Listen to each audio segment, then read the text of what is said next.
My name is Kathy. Ever since I was little, I loved my dad dearly.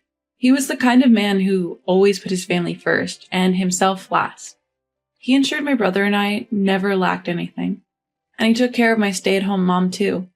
He would hand over his entire paycheck to her, never complaining, even when he didn't have a dime to his name.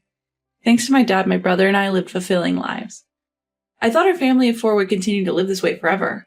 I thought so. But life can be so cruel. Suddenly, I lost my dad, the man I loved so much. It was just when I was in my senior year of high school and my brother was in 8th grade. That day, like any other, Dad left for work as usual, but then he suddenly collapsed at his workplace and was rushed to the hospital. By the time my brother and I got to the hospital, Dad was already gone. Mom arrived an hour later. My brother and I were sobbing uncontrollably, but Mom? She was strangely calm. She was shocked by the sudden death of Dad, sure, but she shed no tears. Mom, what are we going to do now? Dad's gone, I asked her. Mom was a stay-at-home wife, which meant she had no income. That means no income. Without Dad, how could our family survive? But Mom didn't answer my question. Mom, are you listening? Dad's dead. Then Mom let out a big sigh and bluntly said, "What's done is done. Can you stop crying so loud? It's giving me a headache." Wait, what? What did she say? What's done is done? About Dad's death? Sure, no one could have predicted or prevented such a thing, but to talk about Dad, who supported us all these years, like that, is just too cruel. For the first time, I felt a surge of disgust towards my mom. I had always felt that Mom was spoiled and overly reliant on Dad, but to maintain her indifference even in such a situation, Mom laughed scornfully at my glaring face. What are you glaring at? It's not like it's my fault he's dead. And so our nightmare began. Because as soon as Dad's funeral was over, Mom started bringing strange men into our home. We were living in a rented condominium, and the room that Dad used to use was taken over by one of these men. Our everyday life took a dramatic turn. Mom and her lover treated my brother and me like nuisances. They would raise their voices at us if anything didn't go their way. Mom just watched with a smirk without scolding the man. The hellish situation went on for months, and my brother and I were at our breaking point. Mom had always managed all of Dad's salary, saving a portion of it in her own bank account while cutting down Dad's allowance. It seemed she was using that money to have fun with her lover. We couldn't take this life anymore. I had to change our situation for my brother's sake. With this in mind, I decided to look for a part-time job. I was ready to give up on college, planning to work immediately after high school. As I was contemplating all this, a man claiming to be a lawyer showed up one day. "This was commissioned by your father before his passing." He then pulled out Dad's will. Dad left a will? Mom appeared taken aback by the lawyer's sudden visit, unaware of the truth he was about to unveil. The lawyer clarified the situation to us. "Your father had realized that something was wrong with his health early on, but he believed that if I don't work, we'll be in a bind. So, I want to leave something behind for a rainy day." As the lawyer unsealed our father's will, he explained it in layman terms. "Your father intended to divide his 20 million fortune by giving 10 million to Mom and 5 million each to you kids." Mom, upon hearing this, eagerly addressed the lawyer. "So when do I get the money?" "As soon as all the official proceedings are complete. The funds should be transferred shortly." Without skipping a beat, Mom prepared a pen and signed the necessary documents. The talk was complex for us kids, but we decided to accept our father's legacy gratefully. A few days later, my brother and I made the decision to leave the house. I started to consider what would be essential for us living on our own and what the bare minimum actions would be. If we were leaving the house, we needed to find a new place to live. But would anyone be willing to rent a property to high school students? While pondering, I remembered that the parents of a middle school friend owned an apartment. The next day, I visited their house promptly, explained the situation, and asked, "So, since we have our father's legacy and I plan to start a part-time job, could you introduce us to a good apartment?" In response, my friend's parents proposed, "Since we can't legally lease to high school students, how about we rent you a room in our apartment? You just need to pay the monthly rent." Yes, I'd be grateful. Thank you so much. My friend's parents were worried until the end, but when they perceived my strong determination, they finally encouraged me, saying, "You can count on us anytime you need help." That night, I brought up the matter to Mom. "Mom, Sam and I are planning to leave the house soon." What are you planning to do?" "We're going to live together, just the two of us." I supposed our affairs didn't matter to Mom in the least. Without even looking at me, Mom dismissed us nonchalantly. Well, do as you please. I couldn't care less what happens to you two. It'll actually be better without you two around, so you won't get in the way of my time with him. At that moment, my barely lingering affection for Mom crumbled completely. Okay, I understand. Thanks for everything, Mom. With a heavy dose of sarcasm towards Mom, I left the house I'd lived in for years. The start of living with my brother, this turned out to be way more challenging than I imagined. Early morning paper routes, then school, and a part-time job at the supermarket after returning home. I didn't want to touch the money left by our father, so I tried to cover living expenses with my part-time wage as much as possible. At the supermarket, they gave me the box meal scheduled for disposal. That became our dinner. I knew my brother, being a middle schooler, would want some fun, so I gave him a modest monthly allowance. Here you go, Sam. This is your allowance for the month. But you hardly spend anything on yourself. Don't worry about me. Having fun is an essential experience too, you know? Despite his reservations, I insisted on giving my brother his allowance. I felt guilty about the financial constraints he had to endure because of me, so I wanted to do at least the bare minimum for him. Our life continued like that for a while, and before we knew it, it was fall. The buzz among my classmates was all about where they were going to college. To me, those conversations felt like such a luxury. I couldn't think of anything but where I would work after graduation and how I would help my brother get to college, because it was the only thing I could think of. One day, I happened to have the day off from my part-time job. My brother and I were enjoying a leisurely lunch at home when the apartment doorbell rang. Who could it be? When I opened the door, there was Mom. Mom? Don't you dare call me that. Now, where's your banking card?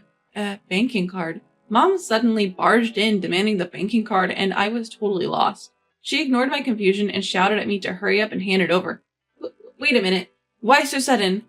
Even though I tried to ask, she wouldn't listen. She even went so far as to march straight into the house, rummaging through the rooms. Hey, Mom, stop it! My brother tried to stop her, but she just pushed him aside with a curt, "Shut up." I rushed to my brother's side, pleading with Mom to stop. Eventually, she found the banking card in a drawer. After checking the untouched balance in the account, she smirked. Oh, there's quite a bit left. You're just like me, doing so well. How admirable.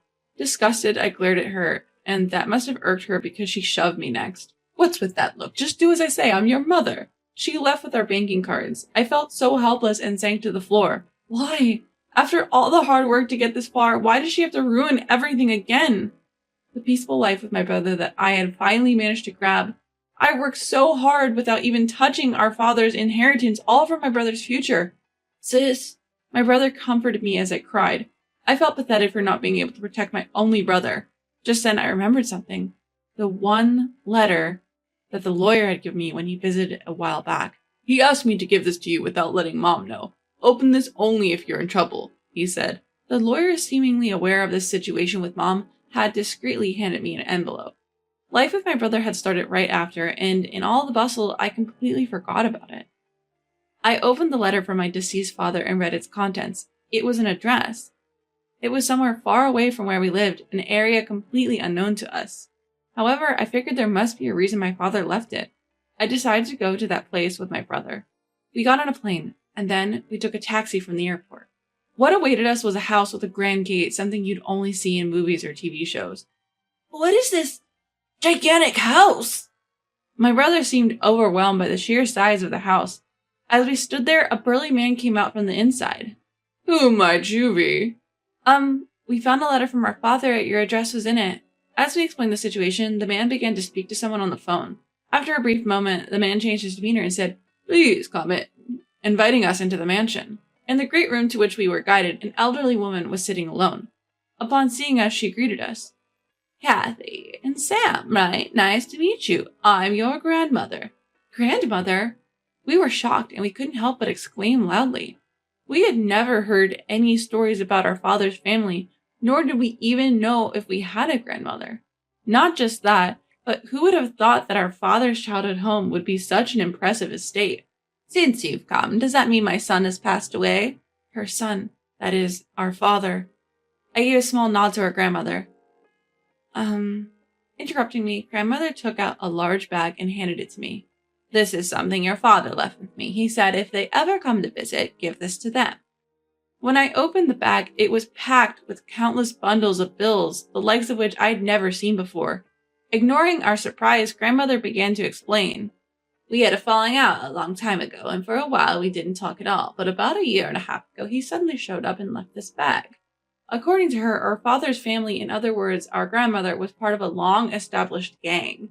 Our father had refused to take over the family business and had cut ties with his grandmother after a big fight. When we heard it was a gang, it all made sense. That grand entrance, of course. It was a surprise to learn that our father's family was involved in a gang, but this turn of events was just as astonishing. Perhaps our father knew about Mom's cheating habits. Even when it came to the inheritance, there is a limit to what we, as minors, could do. The allocation of the money was likely just for formality's sake. What our father really wanted to leave us was that letter with grandmother's address on it. Our father had been planning this in case anything happened to us. I was moved to tears by our father's kindness. I took the time to explain everything. How he had been treated poorly by Mom and her lover, how Mom had taken our father's inheritance. After hearing everything, grandmother told us, "You don't need to give up on life because of your mother. I'll get that money back for you. You two need to live your lives." With gratitude, we took the bag of money our father left us and returned to our apartment. With this money, I can let my brother go to college as much as he wants. In addition, our grandmother even promised to pay for my college tuition. Thanks to our father and grandmother, my once abandoned hope of attending college has been fulfilled. Sis, I'm so happy for you. My younger brother giving me a warm smile. He too must have been holding up for a long time. Sam, it's thanks to you sticking with me that we got through this. Thank you. As I thanked him, he shyly sniffled. A few days later, grandmother visited our apartment, returning the banking card Mom had taken from us. She had used one of her employees to locate Mom and get our card back. Indeed, quite the gangster. Thinking about it can be a little scary, but amusing at the same time. I made that woman promise she won't bother you two ever again. You can live in peace now. Thank you, grandmother. But how? That's not something children need to worry about. From now on, live your lives to the fullest. Before leaving, grandmother gave us those encouraging words. There's a postscript to this story. Mom's lover, actually, he was after Mom's money. When grandmother took back the bank card, he promptly dumped Mom. Having exhausted her father's inheritance, Mom is now desperately searching for a job. A woman who has been a housewife all her life from now on will undoubtedly be challenging. However, thanks to my grandmother, peace returned to our lives. I passed the entrance exams for my first choice university, and I'm still working part-time, trying to avoid using our father's money as much as possible. I later entered the workforce, and my brother started college. Now that we've reached this point, we're safe. Childhood was long and tough, but there were kind adults watching over us. Father's lawyer, the couple who rented us the apartment, our gangster grandmother, and our beloved father. Dad, we're off. Every morning, my brother and I pay respects to our father's portrait. We'll keep supporting each other. So please, watch over us from heaven, Dad. Somehow, it felt like Dad's portrait was smiling.